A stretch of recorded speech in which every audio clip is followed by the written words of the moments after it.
Have you ever canoed down a babbling brook? No, but I have cried at a Taco Bell. Oh, same thing. Listen up, campers. It's time to buckle up, pitch a tent, and take a hike. Because Camp Counselors is a variety show. So prepare for a good old-fashioned kumbaya, Weird news, hot gossip, and scary stories around the campfire. so spooky. Is this podcast even about camping? No, but it is camp. This is Camp Counselors.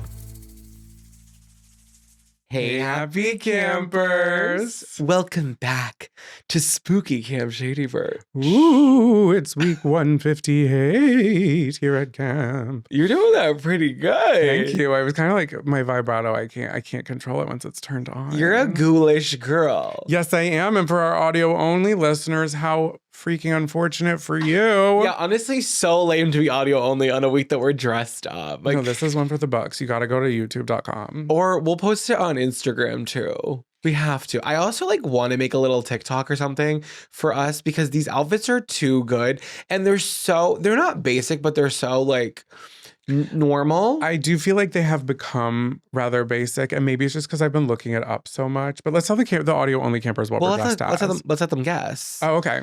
Bugs Life. Just kidding. I'm just kidding. I wanted to surprise them but then scare them. That's a true scare for everybody. We are 3, 2, 1. Coraline and the other mother.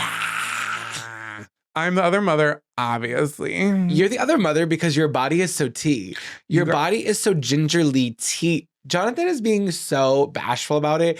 He zips up into this costume, body looking so sickeningly tight and skinny and beautiful and gorgeous.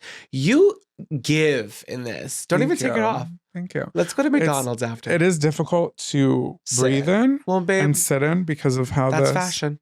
No, I'm not complaining. I'm just making a note of it. I also need to keep my cuckoo roll tucked away. Yeah, that dress is so high, babe.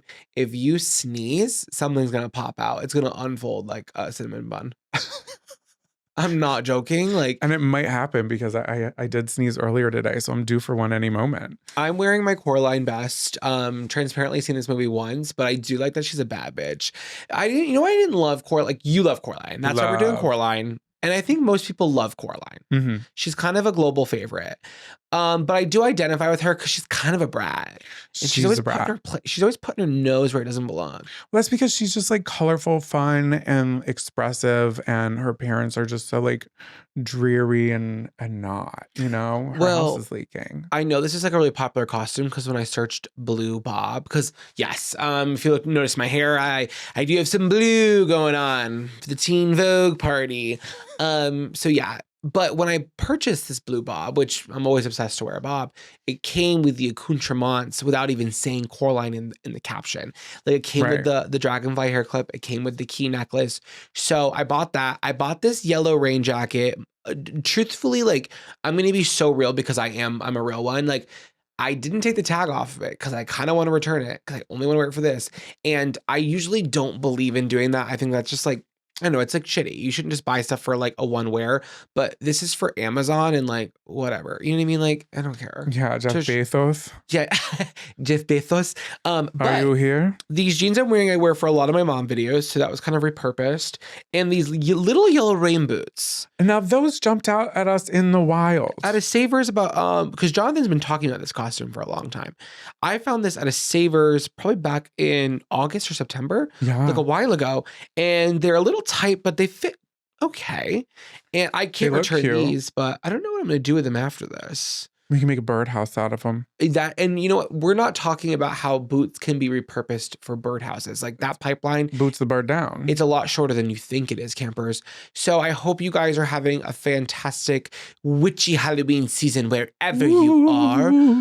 We actually have a party to go to in New York on actual All Hallows Eve. We do, and it is not the Teen Vogue party.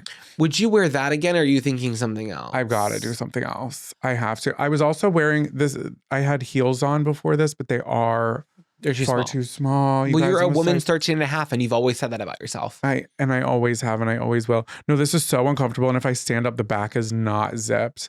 And I'm my peach deal is definitely out when I'm standing proper. And then if I can't sit like this, how can I sit on the subway? I know. Yeah, you're gonna balls out to the wind. But another thing I wanted to do for this costume, and things just got out of hand. But I wanted to do that makeup look when I had my take a hike was the makeup tutorials when people aren't actually giving a tutorial, because I wanted to do a makeup look with this. But time tells no lies, and time told me, time's up, bitch. You waited too long, and here we are. You would have been so exhausted, because the one thing about a full beat, sometimes you get it all on, and you're like, can I just sit for a second?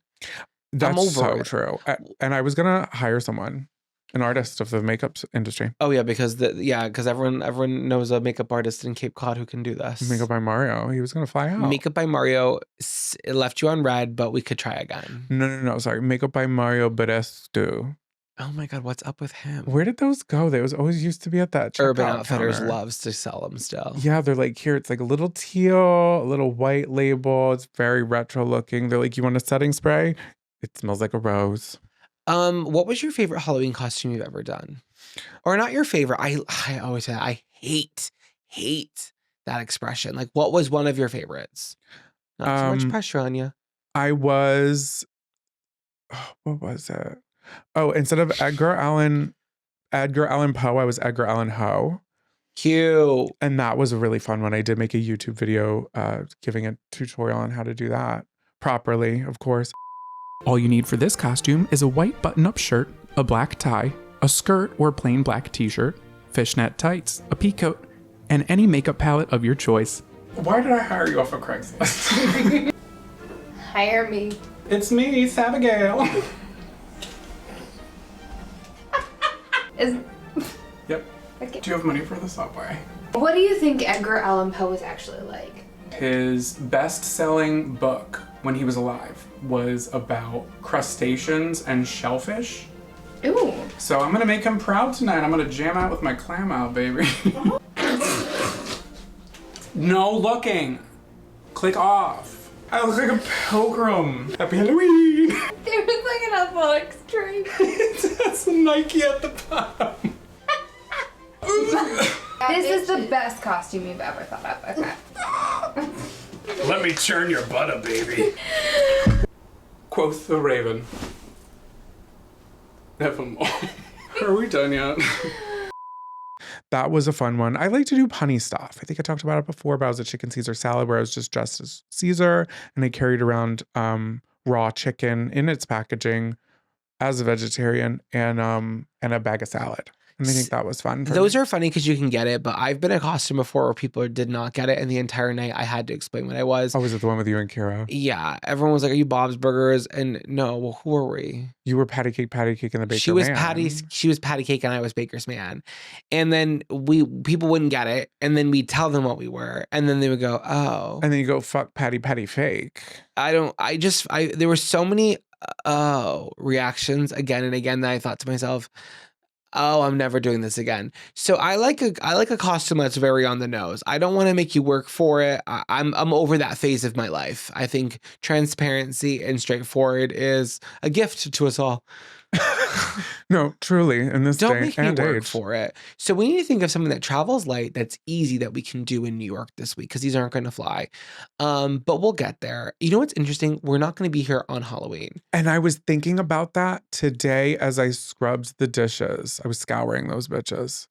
Some crust was left on I feel overnight. bad. I hope no one comes up to our house. We're in the new neighborhood. I know, but like clearly our car is going to be, maybe we leave a note, but it's going to be like, what do we do? I don't know. I know. They're knocking, they're ringing the ring doorbell. Bing, bong, boom. It looks like we're being fake. It's a little kid in a Dalmatian outfit, and they hate us now because we didn't do anything. And he's like, please, I'm so hungry. My blood sugar's low. Should we leave the laptop outside with a looping video? With an apology video? Yeah, that's a good idea. I'll get my gray hoodie. We'll sit on the floor. We could hook that up to a projector so we don't have to leave the laptop outside. Someone might mistake that as a prize.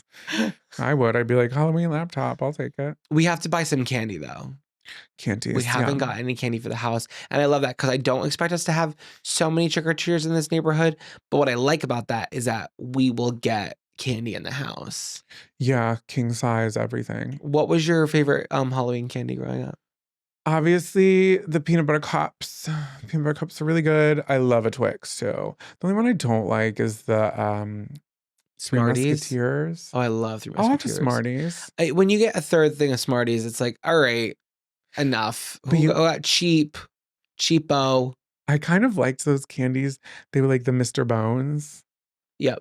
Yeah, I liked those because I like a little activity when I do it. Yeah, you want to build a little skeleton? What was your favorite? But I don't want like your normal candy because I know it's chocolate chips.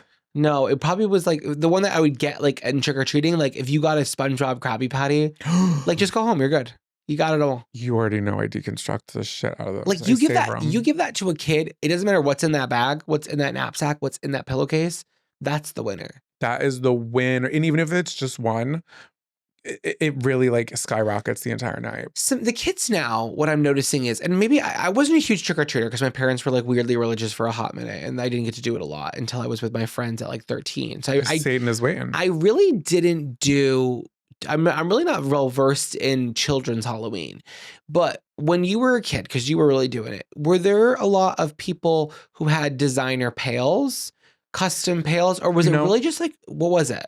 It was pillowcases. Yeah, so what's going on? But I don't think that wasn't step big away everywhere from a pillowcase. Because I feel like now the kids have like, they're going to Target and they're buying a pail. Well, I think because then they started like making it because companies used to make like those crappy, janky little plastic ones that were so tiny. And it would be like, dare, say no to drugs. And then you would get like 4 Kit Kats in there and the thing would bust from the bottom. And then you are scrambling on the corner of Falmouth and Elm Street. And like all the kids are coming by snatching your candy going, Jonathan, give me that fucking candy bar. You dropped it.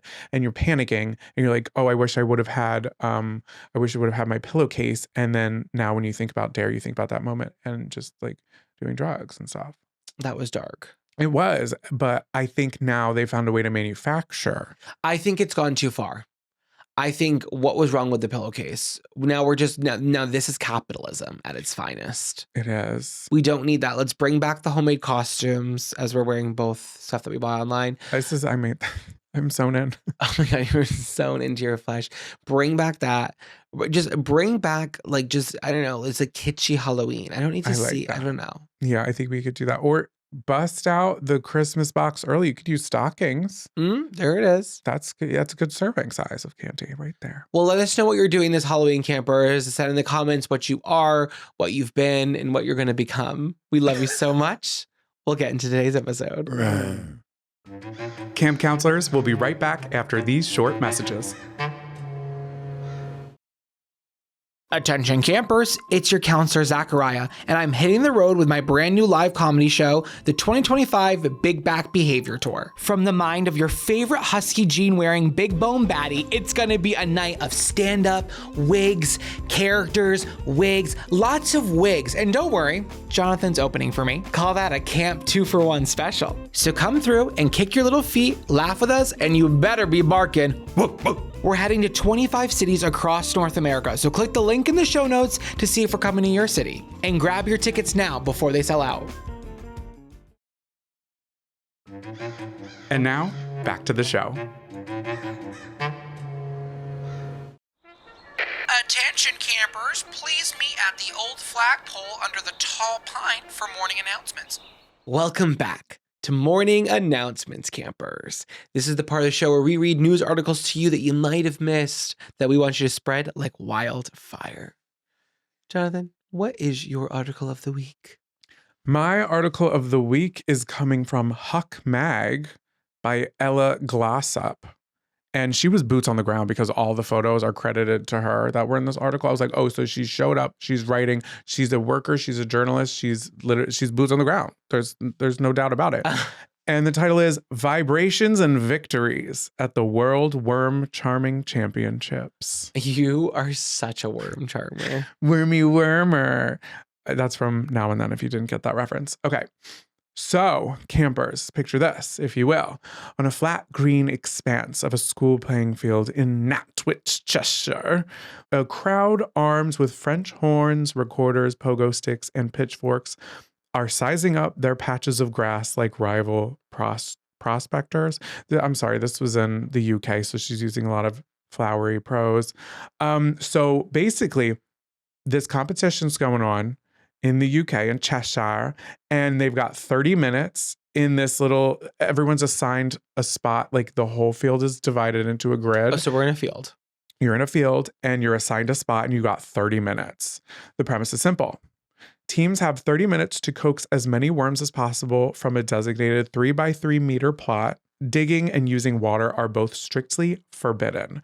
So you got to get these worms to come up out of the ground and you cannot be digging for it. You got to be a charmer, like a snake charmer back in the day. Yep. That's what you have to do for worms. And I'm not exactly sure why this is. Maybe that's why they come out in the rain, I wonder. Because they hear the vibrations and the pitter-patter of the rain hitting the ground. I'm not really sure, but according to co-founder Mike Foster, he said worms must be charmed by vibrations, which he explained works because because the worms think it's rainfall and the techniques vary and they're pretty open-minded. They're like, again, you can pretty much do anything, but you can't disrupt other people. Don't really know how that's possible because I'm sorry, your French horn is going to be affecting my kazoo playing. I would do a Beats pill. And I put pills and potions. I put 6 Beats pills out, and I'd start playing Nicki Minaj super bass. And they would all come out, and they'd be like shaking they'd be doing the worm. Okay, so there's a traditional twanging, which is using garden forks. I've done that before. To hit the ground rhythmically, and it also vibrates the soil. So the soil, quote unquote, shivers. So you can't dig it up. You got to only tap it. Yeah, you got to charm them. You got to charm them out of it. I know. Does anyone have a classic, kind of kazoo situation, a pan flute, some sort of wooden? A lot of horns. I saw a photo of a guy who had a tuba, and it was faced down, like the opening of the tuba is just directly on the ground, and he's just blowing it with all his might. Yeah, and that's distracting other people. That's what I'm saying. But I also he made.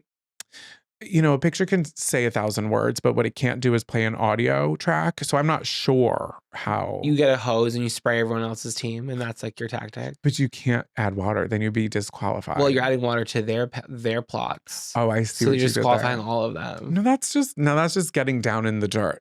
That's playing dirty. Okay, other people prefer stamping and a variety of footwear. So people are bringing everything they've got from Foot Locker. They're rolling up with Skechers, Shape Ups, and they're just stomping and parading around. So they're like, okay, go off. So this was founded in the early 1980s alongside Gordon Farr, who was the deputy head teacher. And they suggested these methods are used from fishermen and blackbirds. So sometimes you hear little blackbirds singing in the dead of night. They're really just trying to charm their next meal.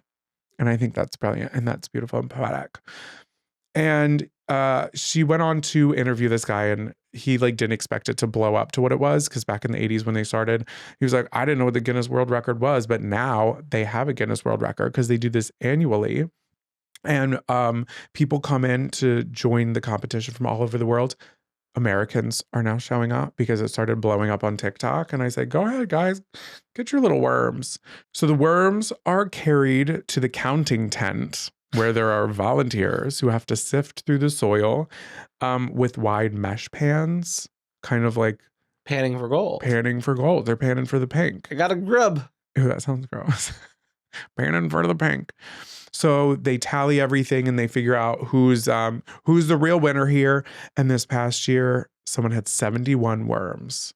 And that was from tapping garden forks and rubber mallets. That's really what did it. It's the classic. It's the preferred. You can't go too crazy with it because the worms, they're not into Bluetooth. Well, they're smart. So if they hear banging, they're like, that's a shoe. But if it's a slight tapping, they go, oh my God, a summer squall. A storm. A summer storm's among us. And they just love a little bath up there. Woohoo! Some guy chimes in this. He's 53 and he said he's been coming since 1995. And he said, in years past, I've had 200 or 300.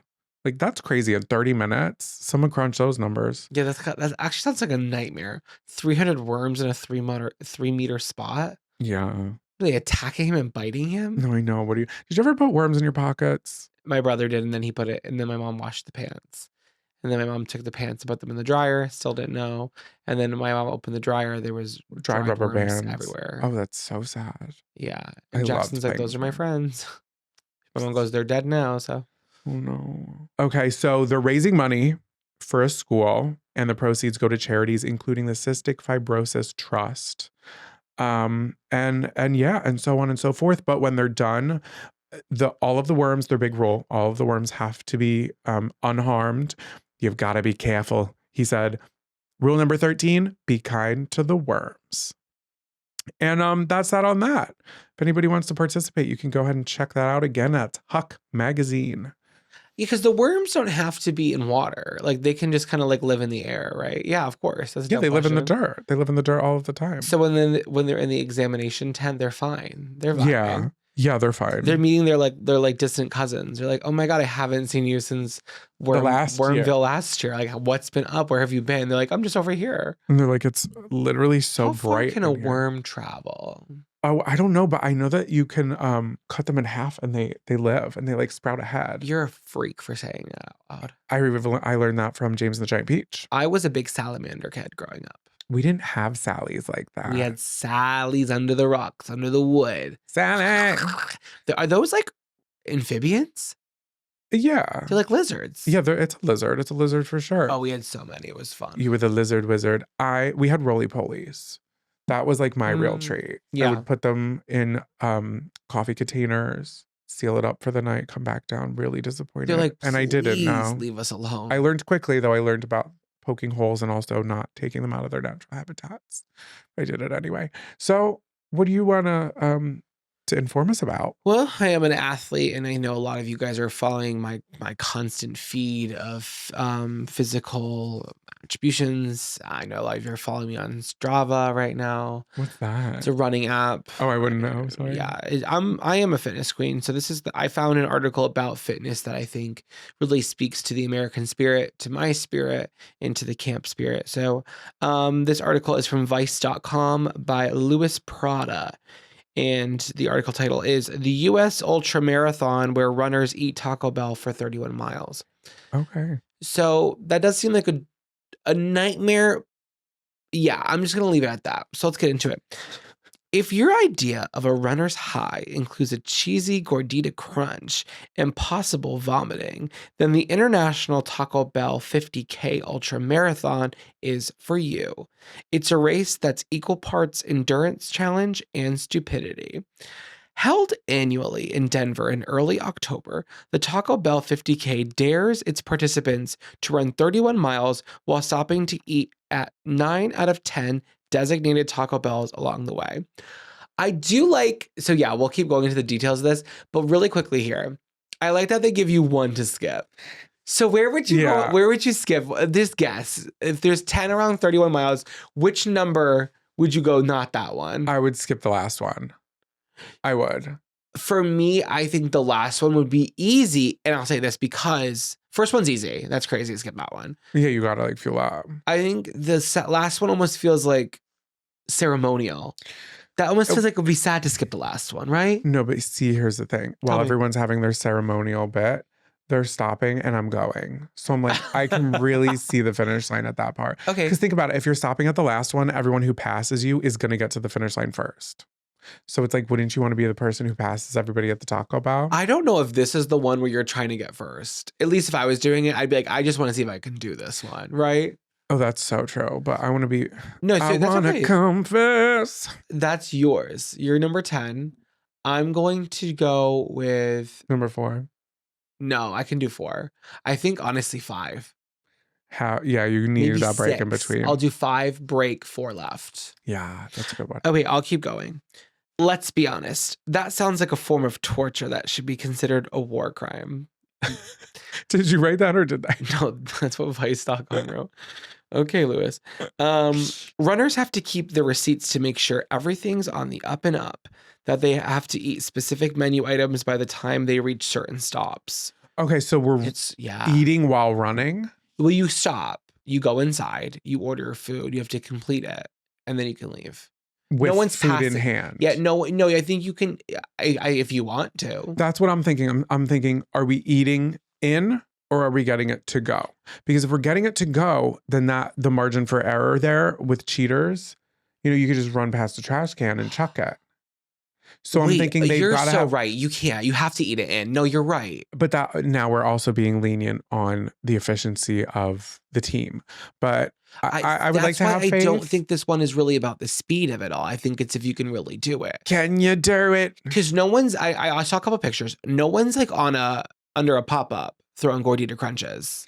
They're Okay, really yeah. going in. They're going into the store. And honestly, hey, if I'm stuck, now that I think about it, if I'm stopping over the course of, what is this, a 50K? Yeah, 50K. I know, but I've got a break, I've got a bathroom, I can sit, and there's 10. So it's broken up by however many miles are in between.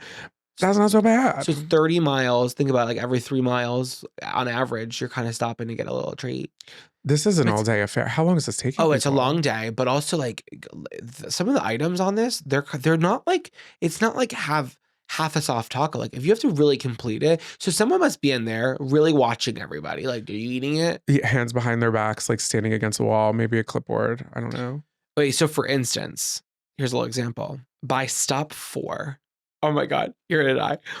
They should have already eaten a Chalupa Supreme or a Crunchwrap. By stop 8, they should have eaten a Burrito Supreme or a Nacho Bel Grande. By stop 9, they should be dead. I don't like chalupas. I don't. No, I like that's the only thing that I don't like. You can't change the menu. I know. Imagine you going in there and going, I don't like that. No, they said or a nacho chip supreme or whatever the hell. Crunchwrap. You do a Crunchwrap. Yeah, I would do a Crunchwrap. Hell yeah. Okay, so and yet they continue to live in defiance of all that is sacred in this world. 31 miles, 9 Taco Bell pit stops, and all in 11 hours. Whoa. Nearby hospitals must consider this their version of Black Friday. The event started in 2018. Like all great bad ideas, it began as a joke that someone took way too seriously. Of course. Or in this case, someone. Denver ultra runner Dan Zolnokov and Michael Oliva. Icons in the community. Who took a bathroom break at Taco Bell during the long run. Only 7 people ran the race in its first year. Only 5 made it to the end, and one of them was blind. No, that doesn't make sense. How is that going on? Why did they have to add that? Well, they're like, this is how obscure this was. This is freaky. Since then, the race has exploded, literally in the bathrooms. Thanks in part to TikTok and the seductive allure of bad choices. I can see that. The New York Post reports that this year's event drew around 1,200 registrants from 40 states. Wow. I think if you're like, think about it, like running is such an addiction for people. And like even your dad, right? He's wicked into triathlons and there's certain ones that he wants to do to say he's done it. Exactly. So if you're like a real runner and you love Taco Bell, it's almost like I want to be able to say I've done it. It's not like a notch in your belt. It's literally like you want that experience. You want that bumper sticker to be like, this was the weird specific one. And that's a conversation. I got chills thinking about it because I'm like, it is kind of cool if you're so good at this kind of stuff. Like you love Taco Bell and you do ultra marathons. Yeah, do it. Why wouldn't you? Yeah, I love that. So some are serious ultra marathon runners looking for a novel, what we just said. If stomach churning twists on their favorite hobby.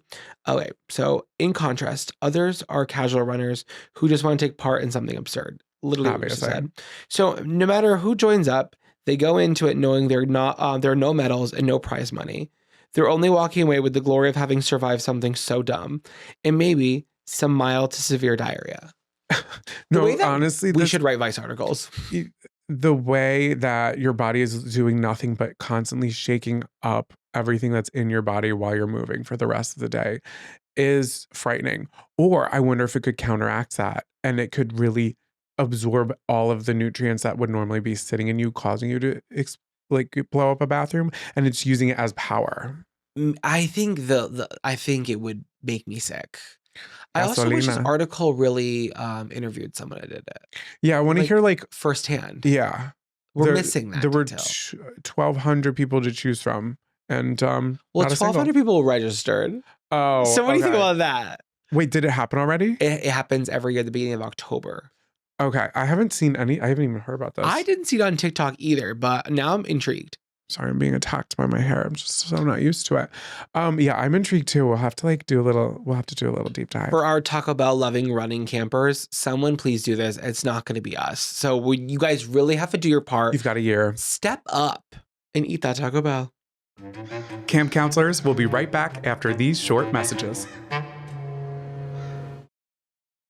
This ad is brought to you by Viiv Healthcare, the makers of Apretude, cabotegravir. You never skip your SPF, and you carry hand sanitizer like an accessory. But what are you doing for HIV prevention? One way to help protect yourself from HIV is Apretude, a prescription medicine used to reduce the risk of getting HIV in adults and adolescents weighing at least 77 pounds. You must be HIV negative to receive Apretude and get tested before each injection. If you think you were exposed to HIV or have flu-like symptoms, tell your doctor right away. More HIV testing may be needed. Apretude does not prevent other sexually transmitted infections. Practice safer sex to reduce your risk. Get Apretude as scheduled. Missing doses increases your HIV risk. Don't take Apretude if allergic to it or taking certain medicines that may interact. Tell your doctor about your medical conditions, liver problems, and mental health. Serious side effects include allergic reactions or rash, liver problems, and depression. If these occur, get medical help right away. The most common side effect is injection site reaction. Bring your A game and talk to your doctor. Learn more at apretude.com or call 1-888-240-0340. And now, back to the show. Grab your bug juice and bear spray, campers. It's time to pack it up and take a hike. Welcome back to Take a Hike. This is the part of the show where we bitch a little and we tell something to take a hike. I have had a recent discovery, campers, and I would like someone else to go along with me. So indulge with me, if you will. It's about to get spooky. Okay. Unless you're driving or performing surgery, I need you, camper, right now to close your eyes and picture in your mind's eye an apple. Keep your eyes closed. Can you see it? Is it vivid? What color is it? Is there a little worm sticking out of it? Is there a stem? Or do you see nothing? You can open your eyes now because I don't see anything, and I didn't know that there was a name for this. It's called aphantasia, and I'm not the victim that everybody wants me to be. I'm really not. But I just discovered this, and we had a really interesting conversation when we were staying with April and Michael, and she just could not get past it because she, of course, has hyperphantasia, which is on the other side of the spectrum, what is it called? Hyperhidros, something like that, where she can picture it and like spin the tree in her head. I can think about an apple, but when I close my eyes, I can't see an apple. What do you see, Zach? I don't think I see anything either. I think I also have it. And then I saw it, and then I'm like, wait, am I just... Because when I close my eyes and I think about the apple, I really am just seeing the back of my eyelids. Now, what does that mean? That means aphantasia. Because I can understand the concept of the apple. Okay, so that is called the apple test. And can we try a different object? Well, so it's the apple test. Okay. No, I'm not seeing it. It doesn't matter. I'm not seeing it. No, I don't think it's going to matter what it is. I think an apple is just like a banana. We both have dual aphantasia. Dulamangara. We can't keep bringing that up. Okay, so if you saw nothing, there's nothing wrong with you.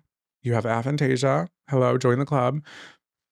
This is when a person has little to no ability to create mental images.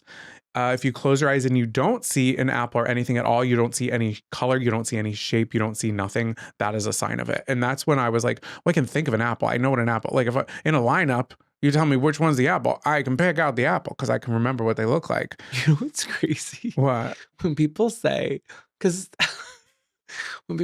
you're nervous, just picture the audience naked. The way that like people like April can just like visibly think about that. I never understood that. Like I can understand the concept of it, but I can't like look at people and close my eyes and be like, yeah, that's what you look. You know what I mean? Like, yeah, no. It's kind of a graphic way to live. No, maybe. Honestly, that's so invasive. We're very creative people. Is there a connection to creative people not having aphantasia? Yes and no. It's kind of like it's just you never know what you're gonna get. Yeah, you just never know what you're gonna get. You know, it's like a box of apples. So for years, there was this question, and it was kind of just like the Apple test. And it's like, you've got aphantasia or whatever. And they moved on. But in 2022, they started to like really hone in on some research about this because they wanted like physical evidence too. Because for all we know, April could be lying. Homegirl could possibly not see anything, and she just wants to show off it's our party truck, you know?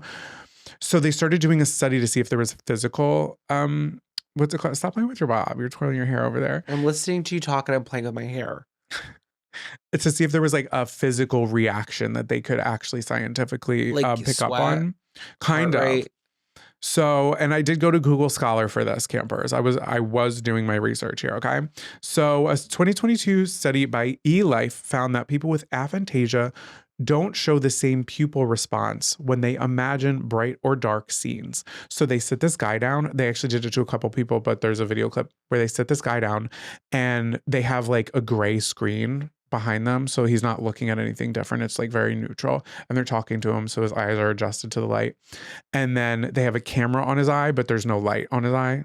And then they start telling him to like think about like a bright sunny day and then like a dark cave, and his pupils are responding. But the people with aphantasia, their pupils are not responding because they can think about it, but they can't visualize it. So the visual receptors that are in the back of your head are not connecting. That's a smart way to do that. I know. And that's when I was like, okay, wait, so there is some scientific weight behind this. So was his eyes closed when he did it? No, they were open. And that they could had matter, him stare, right? Yeah. They had him stare at the screen because they had to like look at his eye. So you can have aphantasia even if your eyes are open. Like to test it. You don't have to close your eyes physically. I guess. No, you don't. I'm not sure. Well, I have it, so I'm not really sure of much these days. I can't remember what a freaking apple looks like. It's funny because I always say I can see it in my mind's eye, but it just means I'm thinking about it. Yeah, but I think maybe because we don't have the ability to recall it in an actual image, that's why we're very detailed. Because we're constantly gathering the information when it's in front of us, because we know later on we won't be able to picture it. And that is true. We just need to capture it, remember it. I think I have it too. I think I have like gaslit myself into thinking I can see things, but I really can't. I think I'm just thinking about it. Well, we'll have to set up like a gray wall, and then I'll ask you about bright things and dark things, and then that will be the telltale sign. But I can't see it. No, I know, but if your pupils give in, if they give way. I still can't see it though. So even if they do, I can't see it. I don't know. We're just going to have to like go to the doctor. I don't know. Okay, so let me wrap this up. This is a study from Exeter and UNSW Sydney. People with aphantasia tend to rarely have dreams that they can remember in the morning. That is very true for me. Unless I'm like sick or terrified before I go to bed. Like I don't really have dreams. I truly do only have nightmares that are memorable. They leave an impression. They really do. Well, you do have a dream every single night, and it's whether you remember or not. Correct. Yeah. Aphantasia doesn't hinder intelligence. Let me read that again. Aphantasia does not hinder intelligence. It can actually correlate with high reasoning skills and organization. Coraline. At a party, a person with aphantasia might remember a face poorly, but they could remember exactly what that person said about themselves. Yeah. So artists, architects, and writers with aphantasia, like Ed Catmull, who is the co-founder of Pixar, describe creating conceptually rather than visually. And I think that kind of does boil down for me. Like, I'm such I need a visual. I need to look at something, like a reference. I have to have something jotted down or something because I need to look at it because I can't look at it in my head. You know, like when I was doing like the podcast room and the other bathroom, I was just kind of like, there's a concept and I know what colors are going to work and I know the vibe of it and I'm just going to wing it. But I feel like that could be true for anybody, aphantasia or not. But my take a hike, well, now I'm turning it into a crush of the week, and that's something. It's opposite day is aphantasia. Did you have a question, comment, concern? No. So campers, let us know down below. Do you have it or not? Thank you. What's your take a hike? My take a hike kind of coincides with this in a weird way, because my take a hike has everything to do with eyeballs. Oh my God, let me put my buttons on. Yeah, because you kind of look like a medical patient about what I'm about to talk about. Have you been seeing those TikToks of people changing their eye color? I hate it. I hate it so much. If you're not chronically online like the two of us, there is a doctor in California, in Beverly Hills. His name is Dr. Brian Boxer Watchler, MD. And he is selling this procedure to people. And there's a lot of videos of these results. And he can change your eye color to anything. And the results are so jarring for so many different ways. They look very unnatural. It looks scary. Yeah, it does. I want to like almost like, what is so wrong with your self-image that you need to change your eye color?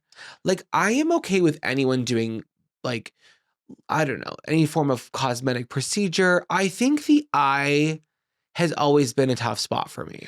And it also doesn't help that the one, if I'm thinking of the same doctor, which I'm sure that it is. It's the same one. It just kind of looks like they put you know how when you put colored contacts in, there's still like a color that's around the outer edge. He's not extending the color to the perimeter, the outer ring of the iris. So he will take someone's brown eye and make it like steel gray, but there'll still be like a black dark outline. ring. Yeah, like a cartoon. It looks like a Halloween colored contact. It looks fake. But it's permanent. Yeah. One guy, when he finished, he goes, "Is this permanent?" I'm done. He signed the paperwork. He signed the paperwork. And it always says at the end that it says that there is light sensitivity and scratchiness are the side effects. And I'm sure that that's going to carry on for a long time. So I'm on the same boat with you with this. I just promise you, whatever your eye color is, it's perfectly fine. You do not need to change your eye color. You're beautiful the way that you are. And his results are insane. You know what's also crazy about the way that he does it? If you look at someone's like eye color, right? If it's blue, green, brown, blue going on, there's like some depth, there's some flecking, there's some kind of like, I don't know, some like layers to it almost. Yes, it's got personality. His procedure, and I'll call him out, I don't even care. His technique is so flat. Like there's no depth or dimension. It's just a blue ring. He's like, here you go. One girl, God bless her, she got evergreen. It What's was that? lighter than the color of these walls. Oh, girl. And it was just a flat green ring. And that's just scary. And then the pupil that's in the middle is just like, yeah, it's a lot of eye talk today. Yeah. Did you see the clip of the other mother from Coraline where she's like, chartreuse? Oh, she changed her eye color? Fandango? Yeah. Yeah, that's what this doctor saw that movie and said, wait, I can do that. We are literally on like the same page with everything that's going on right now. But I'm just saying, like, I just think this procedure is scary and diabolical and like borderline should be illegal. Like, just because you can doesn't mean that you should. Yeah, I do have to question the morals of Dr. Igor. Personally, in my opinion. When they like finish the procedure, their eyes are always like bloodshot and like watery. And they're like, I'm really happy with the results. I'm loving it so much so far. Thank you. I've never felt prettier. It's like, honey, you don't have to lie because the camera's in your face. Get LASIK if you got to get LASIK. I know, but I think we can sit this one out. One thing about me though, if I were to do that and I hated it, the last thing you're gonna do is catch me slipping on camera. I'll lie to your face before you make me look even more of a weirdo. No, yeah, you're gonna be like, got some blue going on. Yeah, you gotta like pretend you like it, and then you get in the car and you're like, why? And then it will. This too shall pass. Except it's permanent, so it might not. Do you think the new counselor likes the top bunk or the bottom bunk? Over. Either way, I'm giving them my boondoggle keychain. Over.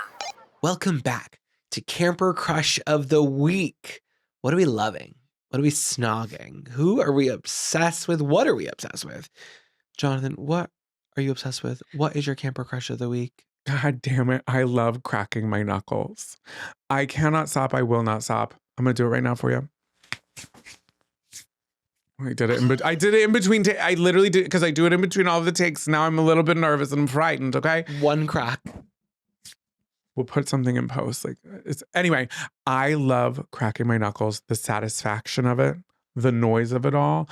I love the attention that I'm getting from other people. When you crack your knuckles or like even your back, like my lower back, I'll do it really good. Sometimes people will go, oh, that sounded like a really good one. Like when people have to go out of their way, strangers even, I could be at the park on an elevator and they go, wow, that was a really good one. I'm like, thank you so much. Like I did it myself. And I love cracking right now. I'm just going to stop because it's not going to work. But remember when people used to be like, it's a gas bubble? I don't think it's a gas bubble. I've never been able to crack anything. You can't crack your knuckle? I probably can try. Hold on. No. Well, that's a crazy way to do it. I've never done that. This isn't. I don't know how to crack. Yeah, you got to do it like the only thing that cracks in my entire body is my ankle, and that's arthritis junior. That's on its way to being a bigger problem. It really is. You just have to kind of go like this, like a Disney Channel. The thing is with this, it's the same thing that happens to me when people tell me to try to teach me how to swim. My body, you can't make it do things it doesn't do. It doesn't crack. It gasses. I can gas out at any point. But people don't love that party trick. You can't pull that one out. It doesn't get the same reaction. Don't do that one on an elevator. So I have a question. I don't know if you did the scientific research about this. I've always heard from the witches in the room. Arthritis. Arthritis is imminent if you keep cracking. Is there any truth to that lore? Well, it was like my health teacher who was saying it, but I was like, where's the study, babes? No, I have also heard conflicting ideas about that. If it really I think it's all bukkake. It is not real. I don't believe it. That's not true. None of it's true. Yeah, wait until you're older. Yeah, well, wait until I'm older. And then it's like, well, is that arthritis from just being old? The world may never know. Exactly. Like, was that really targeted through that? You know what I mean? Yeah, it could have been the guy from knuckling my crack. You do crack a lot. You're always cracking. I do. And it's like, I don't know. I really like it. This one, she won't stop. TikTok, it don't stop. She can go on for hours. That's she how really my ankle is. I get it. But the one thing I can't crack is my neck. I can't do that. I think I have the ability to, but I'm too scared, to be honest, because I'm afraid my head's gonna roll off like the girl in a dark room with the green ribbon around her neck. What do you think about those chiropractors who are just like snapping elderly people on the back and their neck? They're just like twisting them so unnaturally. I think they should be looked into. But I think people enjoy the result. And that's great, but I've seen some clips where I'm like, is that woman, like, could she walk after that? It's always the neck. They like basically like pull the neck out of the socket. I think too. It's like that's spooky. one wrong vertebrae and you're horizontal forever, babes. There's a man on TikTok who does that for animals. Oh yeah, and the dogs get like mad and then they're like, oh. Yeah, they get scared because they're scared because literally they don't know what's going on. You're pulling at them and then they feel better, I hope, but they can't consent to that. So we're not even sure. Yeah, no, who knows? But I do like to crack my knuckles. It's something that I plan on doing later today at the Teen Vogue party. Okay, so that's my take a hike. Is my cookie out? No, that's your crush of the week. Okay, I'm sorry, that's my crush of the week. My crush of the week this week is it's a feeling. And let me break this down. Some of you may be digital sleuths. Some of you may be obsessed with a mystery. Some of you may be the Sherlock Holmes of your local town. And that might be me. Because one thing about me is I love to take stock in what I'm seeing digitally. I like to scroll. I like to take a little, ooh, what was that in carousel? In your fifth slide of the carousel on Instagram. What am I seeing here? Oh, I'm seeing a new character in your life that I don't really know. So my crush of the week goes out to finding out that someone is dating someone new without an exclusive dating announcement. So a soft launch. I love to see a soft launch of someone I don't know that well. Someone from high school, someone I met at the Teen Vogue party. Connor Woods. So it's just, I like to see like a little, oh, I've noticed that person. Oh, I'm seeing someone I've never seen before. And I like when it's not acknowledged. Yeah. Do you like if they're not tagged? So, yeah, let me break this down. If the face is in it, but there is no tag, I am okay. When there is no tag, okay, what I don't like is that when someone's blocking someone's face with a hand. Careful now. Or they tag someone and they go, you wish. Because to me, it's like, you actually need to check yourself real quick because now you've pissed me off. Now I know that we're not friends because what are you, Rihanna? Chill out. No one wants the recipe to your mom's fucking peach cobbler, bitch. Okay? I'm good. I'm clicking because I'm nosy, not because I'm trying to steal your goddamn man, girl. No, you know what I really think that it is? Because I actually spent a lot of time thinking about this. What is it? I'm the same with you. Yeah, we know someone. We know a few. But here's the thing. We actually know a few people like this. I think I can only speak for myself here. You could chime in if you agree or not. I think I get so deep into it, the lore of these people that I like don't really know, that when they do something like that, it more pisses me off and intrigues me. And then when I get the grand reveal, I'm kind of like, oh, remember that fun mystery when I would spend some time going out of my way to figure out like, who is this? When you're zooming in on an Instagram picture, like actually like take a second and breathe and go, was it that serious? And I'm talking to myself here because it never was. So that is, I agree because it almost feels like the game's over when it's posted. Yeah. And I know who you're thinking about. Well, I'm thinking about two people. Well, I'm thinking about one person. One's a girl, one's a boy. Oh, I'm thinking you know who the boy is too. Oh, okay. Well, right? Yeah. And it's like the grand reveal was over and we've actually gotten the grand reveal for both. Happy, but like a piece of the game is gone. So, but usually most people don't do that. Right. Yeah. We're just kind of crazy and follow crazy people, but it is fun. Yeah, I'm really enjoying seeing people that I don't know that well enter relationships with people because then I'm like, who's this person? And yeah, have I Googled people I barely even know because I'm bored?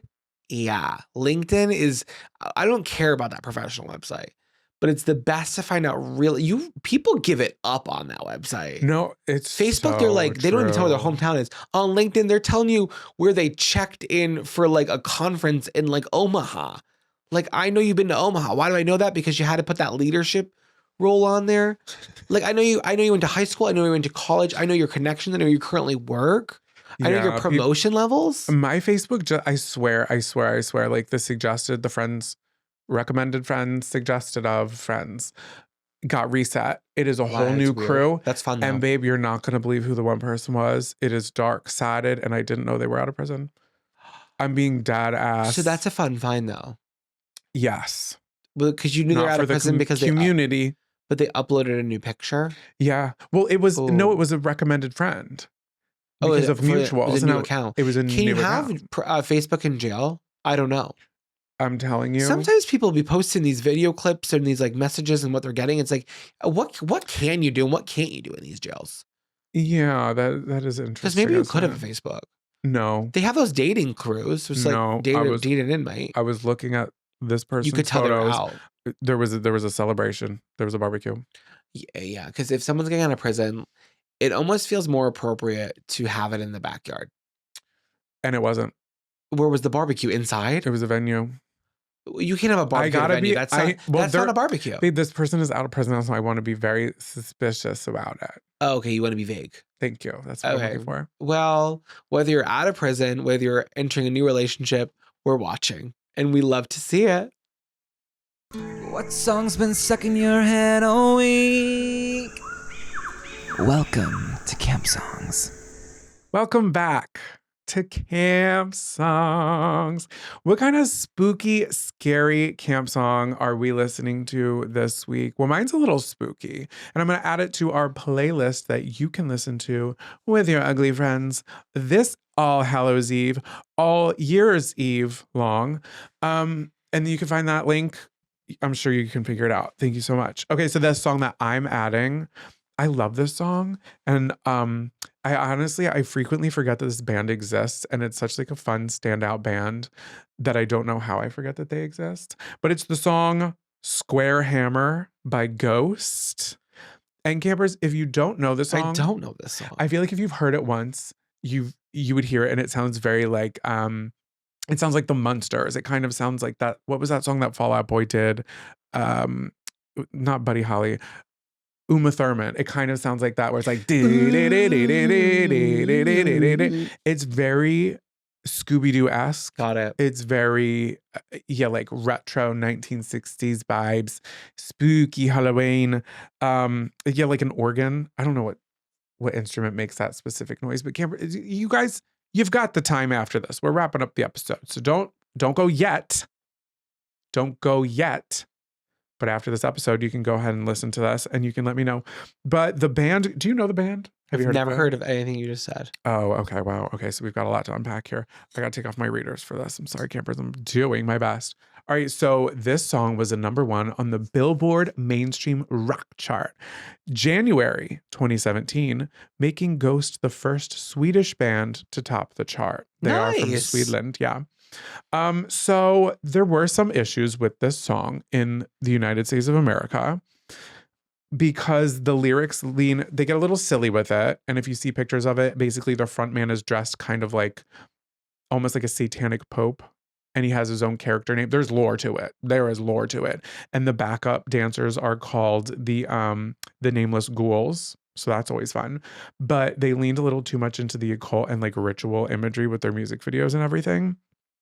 So the music video for this song plays an homage to like classic horror, like Nosferatu-ass, like silent films. And they were recording the song in Nashville, Tennessee, and they were having trouble finding choir singers who would sing the lyrics. They literally got like kicked out of the state. Whoever was working in that network of people was like, no, you guys, you can't even record that song in this state. You got to get out. So you know where they went? They went to WeHo. They said the gays love the occult. So they recorded the song in WeHo. Oh, I need to hear this. Yeah, it sounds satanic. It is like it's playfully satanic. It's not, Kimbers, I'm not leading you not into temptation or deliver us from evil. Who knows? But it's really not that serious. But I think it was just at the time, it was like 2015-ish, a little bit before that. It was It's not that long ago. No, it's not. But it was Tennessee, you know? And yeah, then the Stephen Colbert show was the first US broadcast of this because they would not put them on radio. They would not put them on the tele. And Stephen Colbert was like, wait, I love this band. Like, you guys can hop on my show for the Halloween special. And that's why I put them on our Halloween special. And it was also the theme song for WWE's TakeOver San Antonio. Thank you so much. And that's that on that.